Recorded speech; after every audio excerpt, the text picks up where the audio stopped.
Alright, so these are the Sony WH-1000XM3 headphones. Could these be the best headphones on the market? That's what we're here to find out, so let's get started. Alright guys, welcome back to the channel. I hope you guys are having a wonderful day wherever you're watching from. If you are new here, make sure you subscribe so you don't miss out on any future content. And when you do subscribe, make sure you hit that little bell icon so you don't miss out on any future content just like this one. So let's get started. So in this video, I'm going to share my journey with these headphones from the day I've purchased them and to the different places I've used these headphones. Then I'm going to share with you the things that I liked about these headphones and the things I didn't like about these headphones, and how these headphones stack up against a rival in this category, which will be the Bose 700 series. Now I know that there's really expensive headphones that are going to be better than these ones, and there are going to be a couple of cheaper headphones that might be a little bit better than these two, the 700 series as well as the 1000 series, but today we're just going to be focusing on the $500 mark, $400 to $500 mark, which these two are kind of like going neck and neck against. And then I'm going to share with you the sound quality I've experienced with these, and then finally I'm going to share with you if I recommend these headphones, or if you should wait, or if you should purchase the 700 series. So if you don't want to hear my journey, that's completely cool. I'll leave a little timestamp for you over here for you to check out in the description. You just click on that, it'll skip the journey portion, it'll take you to the review, or you can just scrub to that time code. But I highly recommend that you watch that journey because it'll give you a little bit of an insight on the different places I've actually used these headphones and how they are in my review. So let's get started with my journey portion of the video. As we go along in this video, if you have any questions or concerns about these headphones, let me know in the comment section down below. I'll make sure to reply to them as soon as possible. And if I do forget to mention something in this video, let me know in the comment section so that way the people who are watching this video can learn from that as well. So let's start off with my journey portion. So this entire review, I'm going to call these WH-1000XM3 simply the 1000 series from Sony. It's just a little bit more easier off the tongue. And like I mentioned, the biggest competitor for this particular class for 2019/2020 will be the Bose 700 series. Now I know that there's always the Beats as well, but they haven't been refreshed in a very long time. So whenever I do compare the 1000 series with the rivals, consider the 700 series is what I'm talking about. So the launch of the 1000 series from Sony was actually quite interesting because they were aware that Bose was working on a brand new series of headphones. They didn't know how their model was going to stack up against the 700 series. So they did something typical a company does, where they reduced the price of these headphones when they first launched it, and later they realized that their headphones were actually a bit better than the 700 series. So when these headphones were launched, I actually got them for $398 in Canadian dollars, but a couple months later it's quite interesting because they're now selling for $448. Now when I bought these headphones, they weren't on sale. That's what the original price was for these headphones. So it's kind of interesting that Sony kind of positioned themselves like that, and then later on increase the price of these headphones. So I have gotten used to these headphones day in and day out with my common tasks. The most obvious ones are going to be, sitting in the library, sitting at the Starbucks, to even riding the public transit, to even just listening while I'm walking. I've actually been really lucky to use these headphones on 2 flights from Vancouver to Toronto and then Toronto return. There were 2 different airplanes, and this is the aviation geek in me coming out. So the flight that I took from here to Toronto was the Boeing 737. That's a pretty old and loud aircraft compared to what's on the market right now. On the way back, I flew a Airbus A330. So overall, I was really surprised and impressed with the quality of these headphones when I did go on that trip, because during my flight from Vancouver to Toronto, I actually sat back, put these headphones on, didn't really play music, just let the headphones turn on, the noise cancellation activate, and I actually fell asleep on my flight from here to Toronto, which is a 5-hour flight. It's a pretty long flight, not a huge long haul flight, which is kind of like 8 hours and beyond. But it was really impressive that these headphones were quite comfortable, that I actually did fall asleep, and the noise cancelling did help out a lot. So let me know in the comment section if you are the type of person who falls asleep on an airplane. I do find it really hard, especially with the older engines, like on the 737s, A330s. They do get really loud, especially when you're in the air. Now this is the aviation geek coming out of me. I kind of want to see how much noise is canceled when you are flying a New York flight like the 787 by Boeing, which is the Dreamliner.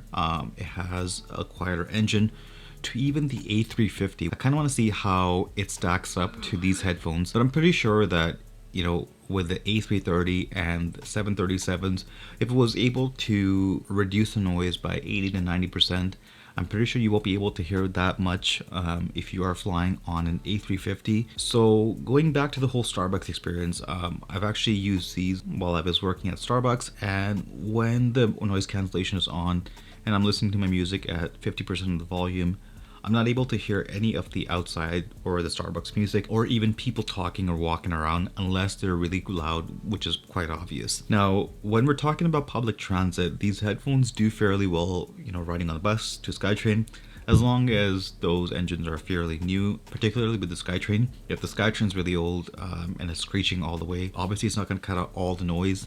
It does cut out like 60 to 70%, which is more than enough. If you put the music on, it's noticeable, but it's not as noticeable with non-noise cancellation headphones or kind of like those noise insulation headphones. So that's pretty much it with my journey with these headphones. So let's get into the review. So I've always wanted to purchase a decent pair of noise cancellation headphones, which were the ones that were in ear or the ones that were on ear, but rather the ones that kind of covered your entire ear, because I primarily find these headphones to be much more comfortable and the perfect companion for when you are doing long distance travels, when you're going on airplanes or trains and stuff. I do find these headphones a little bit more comfortable, and if you do find the other headphones more comfortable, let me know in the comment section. So I purchased these headphones while they were available on July 2019, as they were the only ones available in Canada, because the 700s were not released in Canada, even though they were available in America. So these headphones do come in two different colors, the black and the silver option.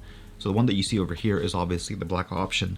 So the design is actually really beautiful. It's a matte black color, and I actually prefer the matte black over the glossy ones such as that you find on the Beats, because I find that the glossy headphones do scratch more often, and they are a fingerprint magnet. So you kind of have to clean them over and over again. So since I've been using these headphones on a daily basis on several different occasions and locations, let's kickstart this review talking about the things that I liked about these headphones. Let's start off with the most obvious thing, that these headphones feel premium from the moment that you take them out of the case to when you place them on your head. So like I mentioned earlier, that they're really comfortable. On my recent trip to Toronto, I actually wore these on a 5-hour flight. I actually fell asleep without listening to music, because the padding on the ear cups as well as the headband, it's quite comfortable. You don't feel that they're on, and you can actually wear these for a very long time without any issues or any strains happening to your neck or feeling any discomfort. And the best part is, for my vegans out there, that this is actually a vegan leather or TPU leather material that they're using for the ear cups as well as the headbands. And it's great for marketing, as some people are transitioning towards a vegan lifestyle. And what I find is like the TPU or vegan leather is actually much more durable when it comes to the life of the product, as it's not prone to cracks and scratches that's found on leather material. And I do find that when it comes to leather, there's much more maintenance involved. You have to clean them on a regular basis. You kind of have to oil them up so the leather doesn't crack. It's much cheaper to manufacture the TPU earpieces. But the only drawback is it's not as premium feeling as a leather headphone. But that's up to you to decide. I personally do prefer these ones. So the next big plus that I found with the 1000 series was a USB-C port and a fantastic battery life. Sony does claim 30 hours of battery life with these headphones, but in my everyday life, I wasn't wearing these headphones on 30 hours every day for every hour. So my usage might be different than what Sony has advertised. So my usage is, putting them on for 2 to 3 hours a day. And what I typically find is I'll charge them up to 100% on a Monday morning, and by the time we get to Sunday, I kind of have to charge them again, because they're approximately at 15 and 20%, which is actually pretty good, because you're able to last the entire week of not charging your headphones. They're able to be used right out of the case, and you just charge them once on a Monday morning or Monday night time. And this is actually really important to point out, because my usage of these headphones might be different than yours. For me, the way I use my headphones on the 2 to 3 hour period every day will consist of 80% music, 10% of podcasts, and then 10% of audiobooks. So if you do have some good recommendations for your podcast, let me know in the comment section. And if you are a person who actually has a podcast, I'd love to be on your podcast. Let me know your details down below or contact me. So USB-C was a very important criteria for me when making the decision to purchase these headphones. And if you watch my previous video, you know that I love USB-C because I only have to carry one charger wherever I travel, wherever I go. And that's my MacBook Pro charger. It's the one that charges my laptop, which is the MacBook Pro. My phone, which is the OnePlus 7 Pro, takes the USB-C. my camera, which is A7 III, if I have to charge my camera, a USB-C port, and then finally my headphones are USB-C as well. So that was a huge reason for me to go with these headphones, and I know that those 700s also have a USB-C, and I do like that a lot of headphones and electronics are going in this direction with one port, one USB-C, one charger, that's all you need to carry, instead of carrying 5-6 different chargers. So now charging these headphones is another big plus. According to Sony, a quick charge of 10 minutes will get you 5 hours of playback time, but when you are charging them from 0 to 100%, it takes approximately 3 hours to fully charge. So do keep that in mind. Personally, like I've mentioned, I never go to 0%. I'll always keep my headphones and all of my electronics between 15 and 20% and a max charge rate of 80%. That's what I found kind of like increases the lifetime of your battery. So when comparing these headphones to the 700 series, I did find that these headphones were much more user-friendly and much more easier to use than the 700 series. So all you had to do to get these headphones to work was simply turn them on, and you have two options to pair. So you can either pair using Bluetooth, or there's an NFC tap to connect function. With the 700s, I did found them to be a little bit much harder because you had to first get the app, install the app, turn the app on, and then you can go through the installation process. So now on to the sound quality of these headphones, and that's where they truly shine and kind of have a leg up to the 700 series. And in order to explain the sound quality of the headphones, I like to listen to various types of tracks. I've actually tried all three music services, from Spotify to Apple Music, and now finally I'm on Tidal. So Tidal is probably one of the best music services out there because they do have a Dolby Atmos option and very high music quality compared to the other two. And it was actually when I switched to Tidal that I actually realized and was really impressed with the sound quality of these headphones. The Master Collection and Dolby Atmos Collection is where you will notice a huge difference in terms of music quality when you are listening to these headphones. Now, a lot of tracks on Tidal are the hi-fi version, which is the same as, you know, Apple Music and Spotify. But if you want to listen to good music, make sure, see if it's available on the Master Collection or even the Dolby Atmos Collection. That is when you'll see a huge difference in these headphones. And it's actually really impressive that the vocals are very clear. The bass is there, it's not overpowering the instrumentals or the vocals.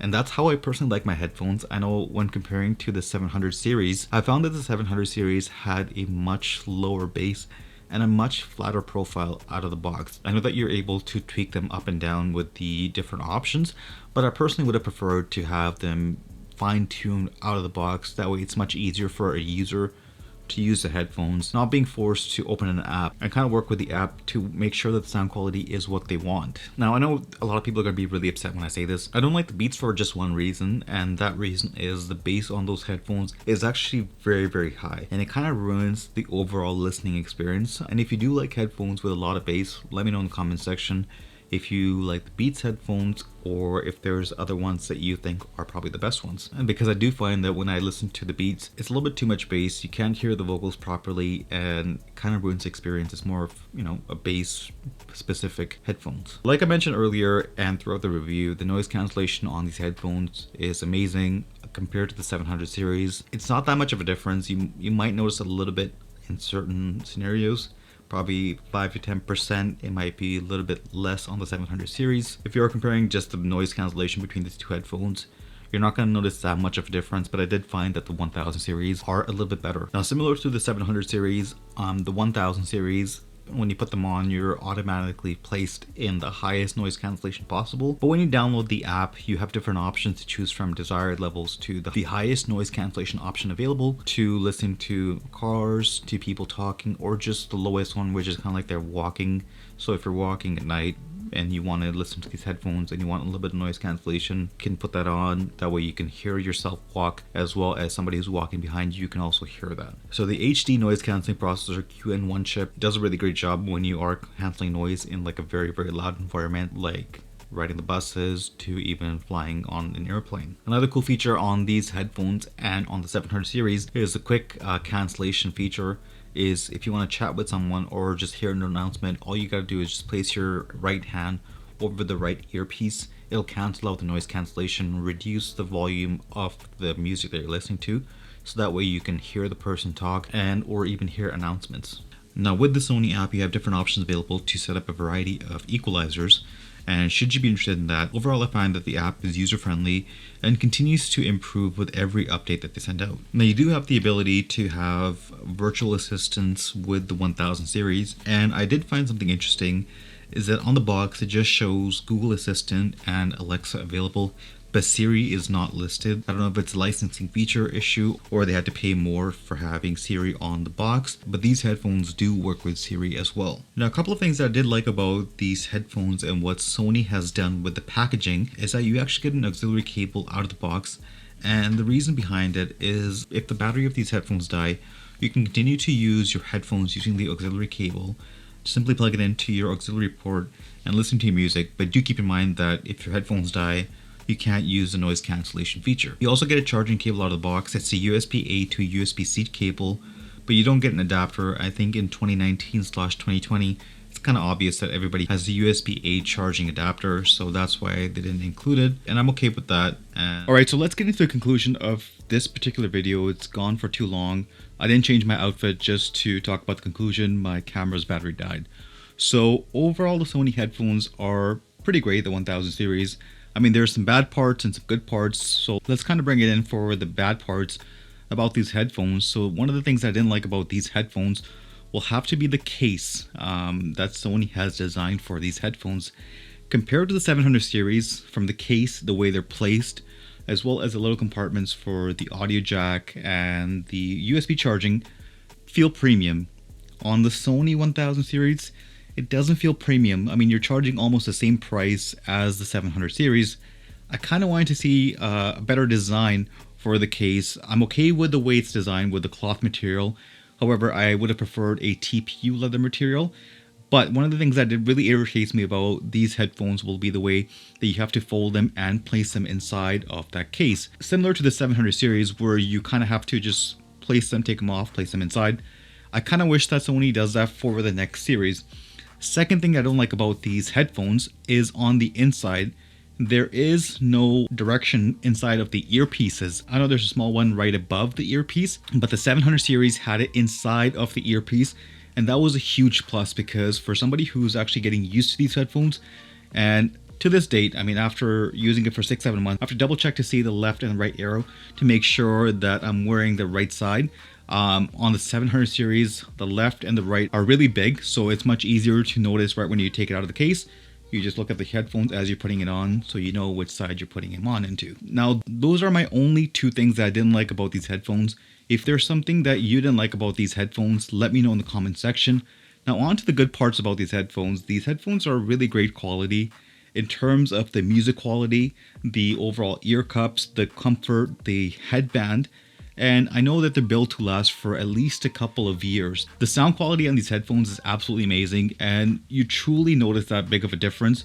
And there's a huge difference when you switch to Tidal for the Dolby Atmos quality and the Master Collection. But if you're going to listen to your content on like the hi-fi soundtrack, it's not going to be that much of a difference. It's the same thing as, you know, your Spotify, your Apple Music, and even Google Play Music. So keep that in mind. I'll leave my referral link for Tidal so you can check it out. 1 month on me for you to check out with these headphones and other headphones as well. So overall, really good quality headphones. I'm really impressed with what Sony has done with these headphones, and they kind of knocked it out of the park when comparing to one of their biggest rivals and the biggest headphone company, which is Bose. But let's see what they have in store for 2020. I'm hearing rumors that they're coming out with a 4 series, 1000X Mark IV. Let's see what they improve. But those were my only two things that I didn't like about these headphones. They're really comfortable. They get a quick charge in. They're USB-C powered. You know, a quick 2-hour charge for me gets me through the entire week. But if you're going to charge from 0 to 100, it's going to be 5 hours according to Sony. I personally haven't felt that yet. Overall, the case is good. It does get a little bit dirty when comparing to the 700 series because it's a cloth material. 700 series is kind of like that TPU leather material, so you can just like wipe it off with a wet cloth. But really happy with my purchase for these headphones, and they are durable, but do keep in mind that it's a plastic headphone. If you're going to be really rough with it, it's not going to last you that long, and these headphones aren't waterproof. You can get a couple of droplets in, some rain and stuff, but I wouldn't recommend it if you're, you know, running outside when it's like pouring rain or outside in the rain for a very long time. So that concludes the review of these headphones. Let me know what you guys think about this particular video and these headphones in the comment section down below. And if you haven't done so already, make sure you subscribe so you don't miss out on any future content. And I can't wait to bring you more videos just like this one. And I have a brand new podcast called Tech Talks with me, Mayank. There'll be a link down below. Just click that link. It'll take you to my website and you can select which platform you want to listen to. There's Spotify, Apple Play Music, Google, a bunch of other podcast platforms. So thank you very much for watching. I can't wait to bring you more videos. I know it's been a little bit crazy. I haven't uploaded regularly. Just some things going on in my house. Nothing negative. There's just some moving that I had to do. As you can see behind me, a brand new space that I got, and can't wait to bring you more content. And thank you very much for watching. I'll catch you in the next one. Goodbye.